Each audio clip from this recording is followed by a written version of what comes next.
नमस्कार दोस्तों, आप देख रहे हैं एचवीएस स्टडीज़ और इस वीडियो में आपके लिए 27 फरवरी 2024 का करंट अफेयर लेकर आ गए हैं। करंट अफेयर के साथ साथ स्टैटिक जीके और रिलेटेड करंट अफेयर्स का रिवीजन करते हुए चलेंगे।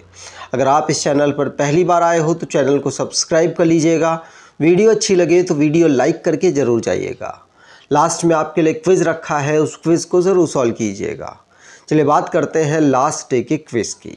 लास्ट डे आपसे क्वेश्चन पूछा गया था, the cabinet committee on security approve the deal about 19,000 crore to purchase which missiles for the Indian navy.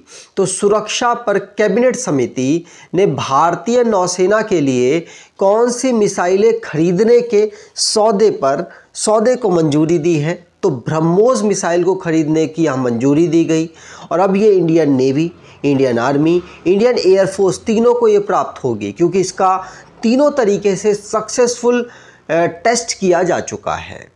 आज के पहले क्वेश्चन की बात करें। पहला क्वेश्चन है, in which country did the 16th edition of the trilateral exercise Dosti 16 take place. तो त्रिपक्षीय अभ्यास दोस्ती 16 का 16वां संस्करण किस देश में आयोजित किया गया। तो दोस्ती 16 मतलब 16वां संस्करण है, इसलिए दोस्ती 16 इसको कहा जा रहा है। तो 16वें संस्करण में त्रिपक्षीय अभ्यास मतलब इसमें भारत तो इंक्लूड है ही, साथ साथ मालदीव इंक्लूड है और उसके बाद श्रीलंका इंक्लूड है। तो 3 देश मिलकर इस एक्सरसाइज को कर रहे हैं और ऑब्जर्वर में इसमें बांग्लादेश भी है। तो 3 देश कर रहे हैं, ऑब्जर्वर के रूप में बांग्लादेश ने पार्टिसिपेट किया है और इसको ऑर्गेनाइज मालदीव करा रहा है। कौन करा रहा है? मालदीव करा रहा है। ध्यान रखिएगा। तो मालदीव के द्वारा दोस्ती 16 नाम की एक्सरसाइज 16वीं बार हो रही है और इसे मालदीव कर रहा है। इसमें इंडिया, मालदीव, श्रीलंका तो इंक्लूड है ही और एक बांग्लादेश भी इसमें पार्टिसिपेट कर रहा है ऑब्जर्वर के रूप में, जिससे कि रीजन में मिलकर अपने आप को और साथ साथ अपने पड़ोसियों को स्ट्रॉन्ग किया जा सके। अब डिफेंस से रिलेटेड जो क्वेश्चंस बने हैं उनको रिवाइज करते हैं। पहला क्वेश्चन पढ़ लिया। दूसरा, कैबिनेट कमेटी ऑन सिक्योरिटी जिसने ब्रह्मोस मिसाइल को खरीदने के लिए यहां पर डील कर ली है, अप्रूव कर दी है। मिलन 2024 नामक एक्सरसाइज भारत में ऑर्गेनाइज हुई विशाखापट्टनम में। इसमें लगभग 51 देशों ने भाग लिया। सूबेदार प्रीति रज्जाक ये इंडियन आर्मी में पहली वुमेन बनी है सूबेदार के रूप में। और इंडिया और जापानीज कोस्ट गार्ड जिसने मिलकर एक एक्सरसाइज की जिसका नाम सहयोग काजिन है और इसको चेन्नई में ऑर्गेनाइज कराया गया। डीआरडीओ ने ये सक्सेसफुली टेस्ट फायर किया है new generation Akash surface to air missile को।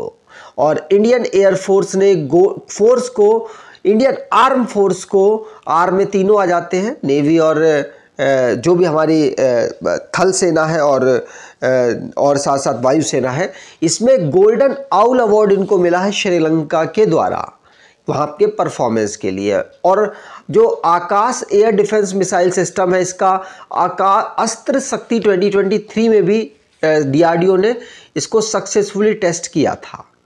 अगला question, who has been appointed to the board of directors of the US India Strategic and Partnership Forum। तो US India Strategic and Partnership Forum के निदेशक मंडल किसने चुना है। तो निदेशक मंडल मतलब US India Strategic Partner Forum में डायरेक्टर, बोर्ड ऑफ डायरेक्टर में अपॉइंट हुए हैं कौन? आंसर होगा सलील पारेख। कौन है? नाम सुना सा लग रहा होगा।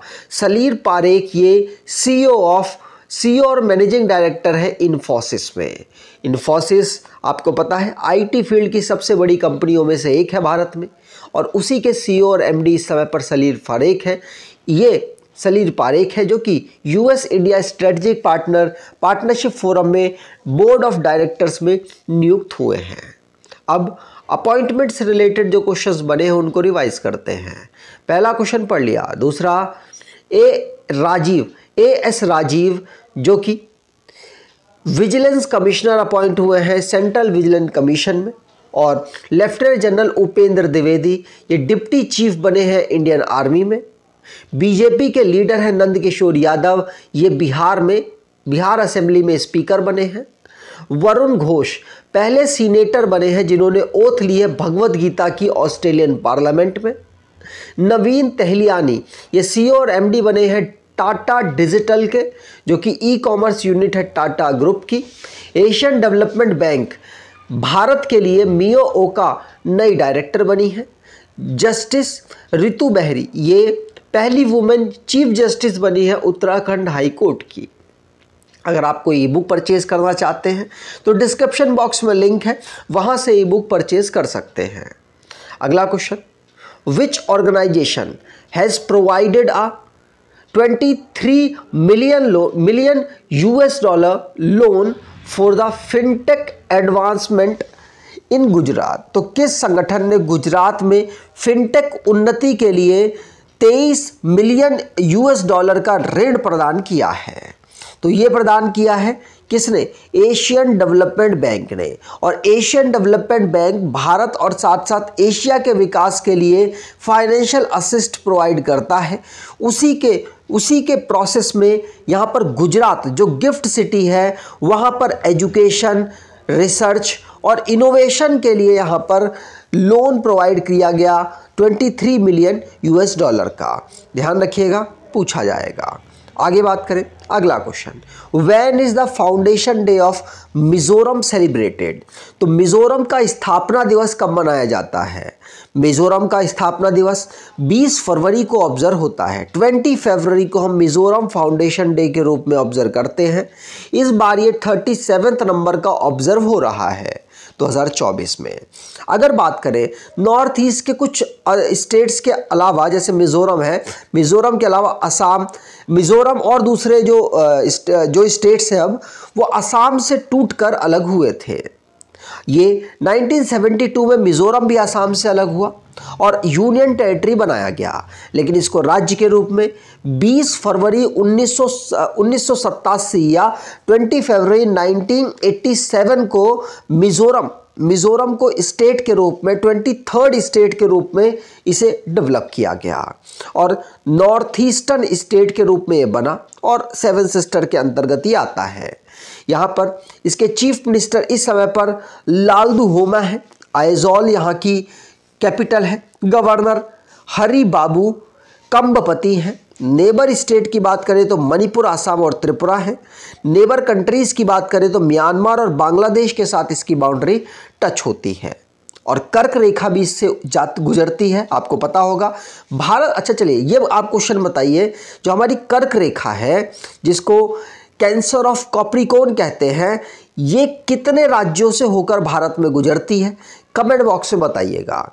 अगला question, Maratha reservation bill was passed in the Maharashtra assembly on 20 February 2024। What percentage of reservation is there in it? तो 20 फरवरी 2024 को महाराष्ट्र विधानसभा में मराठा आरक्षण विधेयक पारित हुआ, जिसमें कितने प्रतिशत आरक्षण देने की बात कही गई है? तो इसमें 10% आरक्षण देने की बात कही गई है। यहाँ पर महाराष्ट्र में 10% आरक्षण दिया जाएगा मराठास को, लेकिन यहाँ पर जो टोटल रिजर्वेशन पहले ही 62% हो चुका था, अब यहाँ पर EWS और ये सारा जो रिजर्वेशन मिला लिया जाए तो 72% हो चुका है, जो कि हो सकता है आगे सुप्रीम कोर्ट में इसे चैलेंज किया जाए और बाद में इसे कैंसिल भी किया जा सकता है विपक्षी जो है उनके अकॉर्डिंग, क्योंकि इसको यूनैनिमसली पास किया गया है। विपक्षियों का कहना है कि हमने इसलिए पास किया है जिससे कि मराठास को ऐसा ना लगे कि हम उनके बीच में अड़ंगा लगा रहे हैं, लेकिन इसको चैलेंज किया जा सकता है, ऐसा उनका कहना है। रिजर्वेशन, अगर स्टेट की बात करें तो यहाँ पर शेड्यूल कास्ट को 13%, 7%, ST को 19%, OBC को और विमुक्त जाति को 3% और ट्राइबल D वंजारी को 2% और स्पेशल बैकवर्ड क्लासेस को 2%, साथ साथ और EWS का रिजर्वेशन कोटा है। इस प्रकार से सारे रिजर्वेशन कोटेज हैं। अगला question, on which artificial intelligence model did the central government issue a notice to Google for giving misleading information about PM Modi. तो केंद्र सरकार ने किस आर्टिफिशियल इंटेलिजेंस मॉडल पर पीएम मोदी के बारे में भ्रामक जानकारी देने के लिए गूगल को नोटिस जारी किया है? तो गूगल को नोटिस जारी किया है किसके लिए? जेमिनी के लिए।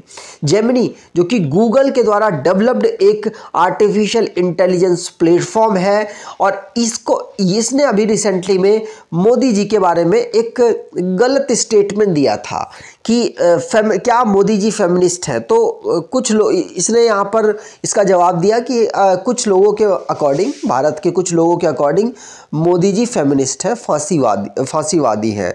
तो इसको लेकर यहाँ पर भ्रामक इंफॉर्मेशन दे रहा था। और यूनियन स्टेट मिनिस्टर जो इलेक्ट्रॉनिक्स एंड टेक्नोलॉजी के हैं इस समय पर, minister of state Rajeev Chandrasekhar ji, उनके द्वारा इनके अगेंस्ट इनके बहुत सारे मतलब डॉक्यूमेंट्स निकाल दिए गए और इनको जवाब देने के लिए बोला गया है कि ये ऐसा क्यों हो रहा है। और इनके ऊपर जो बहुत सारे मतलब वॉयलेट इन्होंने रूल्स किए हैं उसका यहाँ पर प्रोविज़न बनाया गया है। हमारे जो इस समय पर राजीव चंद्रशेखर जी हैं और गूगल की तरफ से जवाब आया है कि ये एक टेक्निकल एरर हो सकता है क्योंकि जो करंट की जो इन्फॉर्मेशन है वो सही नहीं दे सकता एआई, और एआई ऑलरेडी पुरानी स्टेटमेंट को सही देगा। तो ये टेक्निकल एरर वो अपनी तरफ से बता रहे हैं। इनिशियल स्टेटमेंट उनका यही है। गूगल की बात करें तो गूगल को फाउंड किया गया था 4 सितंबर 1998 को। फाउंडर इसके लैरी पेज और सर्जी ब्राइन है। हेडक्वार्टर कैलिफोर्निया है। सुंदर पिचाई इसके सीईओ और जूट पैरोट इसके सीएफओ हैं। पेरेंट कंपनी इसकी अल्फाबेट इंक्रीमेंट है। अगला question, in which Indian state did the Indian army launch the women's skill development initiative? तो भारतीय सेना ने किस भारतीय राज्य में महिला कौशल विकास पहल की शुरुआत की है? तो ये मणिपुर में की गई है। मणिपुर में यहाँ पर महिलाओं को एम्पावर करने के लिए यहाँ पर ट्रेनिंग दी जाएगी जिससे कि वो अपने हैंडलूम जो वेविंग है वो कर सके और भी दूसरे काम कर सके, जिससे कि अपनी जो स्ट्रेंथ है, फाइनेंशियल स्ट्रेंथ, वो डेवलप कर पाए। तो वुमेन को एम्पावर करने के लिए मणिपुर में इंडियन आर्मी ने स्टेट हैंडीक्राफ्ट डिपार्टमेंट के साथ मिलकर यहाँ पर ट्रेनिंग प्रोग्राम चला रही है। मणिपुर जिसको 1972 में स्टेट के रूप में बनाया गया, इम्फाल इसकी capital, 16 district, governor Anusuiya Uikey हैं, एन बीरेन सिंह यहाँ के चीफ मिनिस्टर हैं, लेजिस्लेचर की असेंबली में 60 सीट्स और राज्यसभा में 1 और लोकसभा में 2 सीट्स यहाँ पर आती हैं। कैबुल लामजाओ नेशनल पार्क यहाँ का नेशनल पार्क है। अगला question, what is the theme for the national science day 2024? तो राष्ट्रीय विज्ञान दिवस 2024 का विषय क्या है? तो राष्ट्रीय विज्ञान दिवस 2024 का विषय यहाँ पर क्या है? आंसर होगा ये इंडिजीनियस टेक्नोलॉजीज फॉर द विकसित भारत। क्या इंडिजीनियस टेक्नोलॉजीज फॉर द विकसित भारत इसका थीम है। नेशनल साइंस डे की बात करें तो हम 28 फरवरी को ऑब्जर्व करते हैं क्योंकि इसी दिन सर सीवी रमन डिस्कवरी जो रमन इफेक्ट्स की डिस्कवरी इनके द्वारा की गई थी और इनको भारत रत्न भी मिला। और ये भारत के पहले ऐसे पर्सन थे जो कि साइंटिस्ट होकर और फिजिक्स के क्षेत्र में इनको पहला नोबेल प्राइज भारत का मिला था। तो उसी के उपलक्ष्य में हम 28 फरवरी को ऑब्जर्व करते हैं साइंस डे के, नेशनल साइंस डे के रूप में। और इसकी थीम इस बार इंडिजीनियस टेक्नोलॉजीज फॉर द विकसित भारत रखी गई है।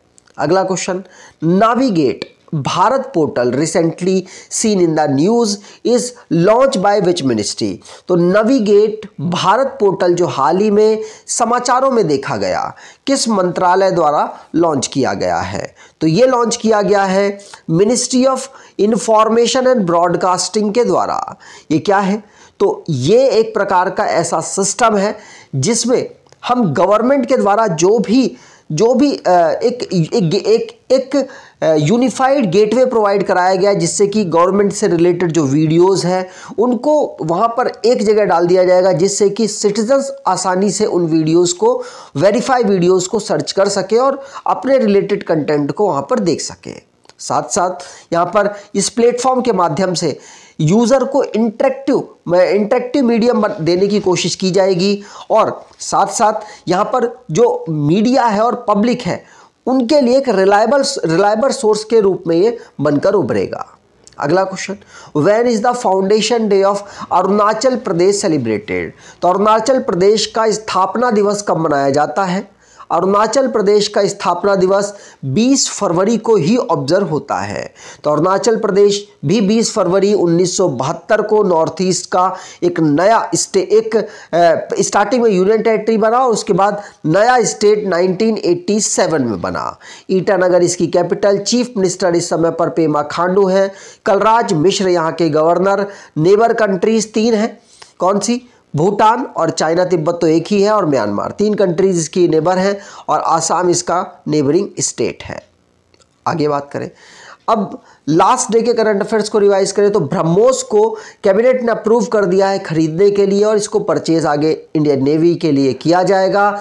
छत्रपति शिवाजी महाराज के जो अलग अलग इनके फोर्ट्स हैं, 8 टोटल 12 जो फोर्ट्स हैं, इन 12 फोर्ट्स को यहाँ पर यूनेस्को वर्ल्ड हेरिटेज के लिए यहाँ पर भेजा गया है सेंट्रल गवर्नमेंट के द्वारा। और इंट्यूटिव मशीन ये वर्ल्ड की पहली प्राइवेट कंपनी बनी है जिसने मून लैंडर में लूनार सरफेस में अपना कोई भी जो एयरक्राफ्ट है वो उतारा है। और IIT गुवाहाटी ने यहाँ पर इंडिया का largest drone pilot training facility को शुरू किया। कोलंबो में 3 दिन इंटरनेशनल गीता महोत्सव ऑर्गेनाइज होगा। महाराष्ट्र के फॉर्मर चीफ मिनिस्टर और farmer speaker of Lok Sabha Manohar Joshi का रिसेंटली में निधन हो गया। रविचंद्रन अश्विन ये पहले इंडियन बॉलर बने हैं जिन्होंने 100 विकेट्स इंग्लैंड के खिलाफ ले ली और ऐसा करने वाला कोई और नहीं था। कृष्णा रिवर पे जो एंशिएंट बादामी चालुक्य टेम्पल है वो डिस्कवर हुआ मुक्की विलेज में। और जम्मू एंड कश्मीर में कीरू हाइडल प्रोजेक्ट रिसेंटली में चर्चाओं में रहा है। अगर आज की क्विज की बात करें तो in which country did the 16th edition of trilateral exercise Dosti 16 take place? तो त्रिपक्षीय अभ्यास दोस्ती 16 का 16वां संस्करण किस देश में आयोजित किया जा रहा है? कमेंट बॉक्स में डिटेल में आंसर दीजिएगा। अगर आपको ये वीडियो अच्छी लगी है तो आपसे अनुरोध करूंगा वीडियो को लाइक कर दीजिएगा, चैनल को सब्सक्राइब कर लीजिएगा और एटलीस्ट अपने कुछ दोस्तों तक वीडियो को शेयर जरूर कीजिएगा। धन्यवाद।